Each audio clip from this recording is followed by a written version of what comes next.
Assalamu alaikum wa rahmatullahi ta'ala wa barakatuhu ya ƴan kwana musulmi. Wato ina mana kawa kashe akan abubuwa guda biyu, shine al'amalu dole amalu wacce ba ila hawa kawai ta buri da kuma mutan zuciya. Waɗannan abubuwan guda biyu suna hallakar da mutane. Dalilin wannan kuwa akwai hadisi wanda aka fitar da shi a littafin Tanbihul Ghafilin. yana cewa haddathana al-faqih Abu Ja'far rahimahullah wa haddathana Abu Ali Ahmad haddathana Muhammad bin Nasr haddathana Ya'ad bin Isma'il an Zurr an Zaid qala Ali radiyallahu anhu sayyidina Ali da Allah ya tabbata gare shi yace inna ma aksha alaikum isnatayn, ina maku tsoron abubuwa guda biyu, ulul amali wacce ba'il hawa, tsawaita buri da bin son zuciya. Mutum ya inda sa dogon buri a rayuwarsa da bin son zuciya. Sai ce fa inna ulul amali yansar akira, domin duk mutumin da ya sanya tsawon buri, ya sanya dogon buri a cikin zuciyarsa, zai yi kaza to sai ya manta da lahira kwata-kwata. Saboda haka ba maganar tanadi lahira, saboda ya sanya buri ya tsayi shi ne sai ya yi kaza saboda haka lahira sai ya manta. Wacce ba il hawa ya tuddu an al shi kuma bin son zuciya yana toshewa mutum ban gaskiya. Idan mutum yana bin son zuciya ta shi kuma ba zai bi gaskiya ba. Sai ce wa inna duniya qadir ta hala mudbiratan, ku sani hakika ita duniya ta riga ta juya baya ta tafi, wal akhiratu muqbilatan, ba kuma lahira ita kuma ta taho.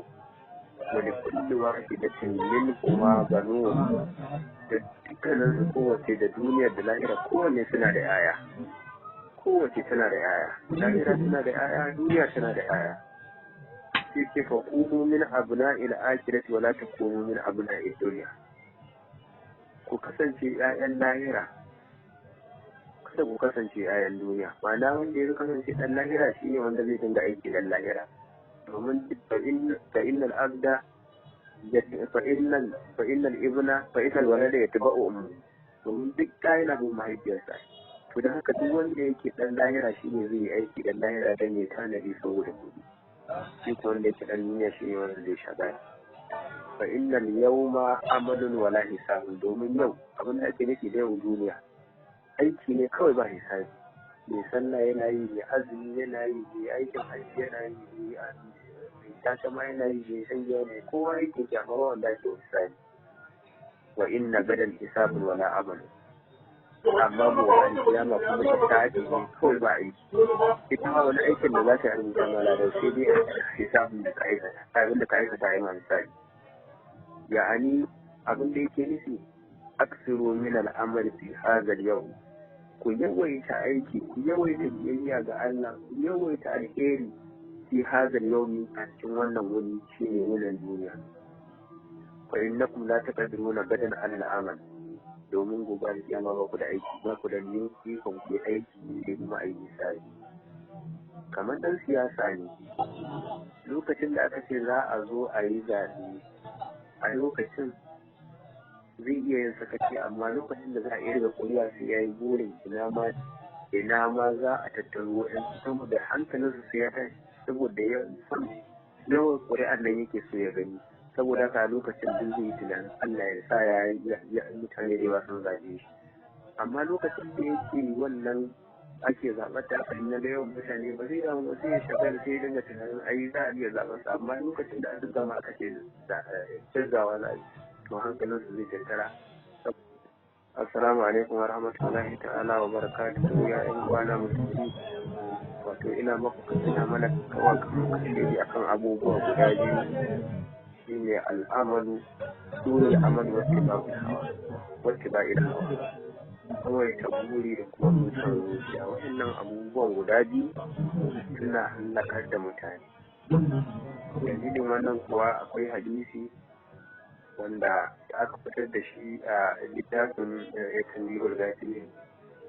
yana cewa haddathana al-faqih Abu Ja'far rahimahullah wa haddathana Abu Ali Ahmad haddathana Muhammad bin Nasr haddathana Ya'ad bin Isma'il an Zurr an Zaid qala Ali radiyallahu anhu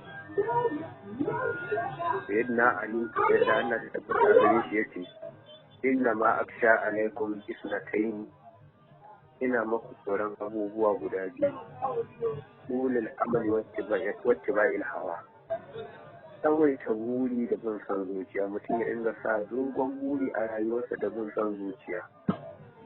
Sai ce fa inna ulul amali yansar akira, domin duk mutumin da ya sanya tsawon buri, ya sanya dogon buri a cikin zuciyarsa, zai yi kaza to sai ya manta da lahira kwata-kwata. Saboda haka ba magana tanadi lahira, saboda ya sanya buri ya tsayi shi ne sai ya yi kaza saboda haka lahira sai ya manta. Wacce ba il hawa ya tuddu an haq, shi kuma bin son zuciya yana toshewa mutum bangare. Idan mutum yana bin son zuciya ta shi kuma ba zai bi gaskiya ba. Sai ce wa inna duniya qadir ta hala mudabiratan, ku sani hakika ita duniya